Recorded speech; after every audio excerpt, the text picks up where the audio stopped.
মতন ভাই মারলি কেন ওকে তুই? হ্যাঁ মারলি কেন তুই? হ্যাঁ তো হাফ প্যান্ট পরে মকার মতো এসে তুই ওকে চর মেরে দিলি। হ্যাঁ নারী নির্যাতনের কেস তুকে দেবো কিন্তু মস্তান ভাই। সরি, আমার হাতটা ভুল করে উঠে গেছে। সরি, আমাকে ক্ষমা করে দাও। এখন ক্ষমা চাইলে হবে না, আগে তুই ওরে গুচির জামা, গুচির প্যান্ট, গুচির বেল্ট, গুচির পায়খানা বাথরুম করে দিতে হবে, তবেই তুমি ক্ষমা পাবে মস্তান ভাই।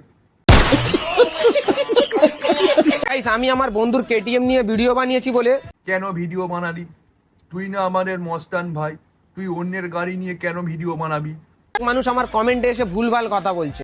তোর কিসের অভাব পড়েছে মস্তান ভাই? হ্যাঁ তুই না গুচির মালিক, তুই গুচির জামা, গুচির টুপি, গুচির জাঙ্গিয়া, গুচির প্যান্ট, হ্যাঁ এসব ইউজ করিস। তোর গুচির একটু খবর দে, তোকে একটা বাইক দিয়ে যাক। তুই গুচির মালিক হয়ে তুই এসব করতে পারলি?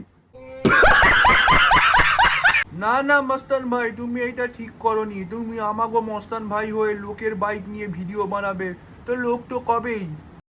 अरे बाप रे, ये तो धोती खोल रहा है।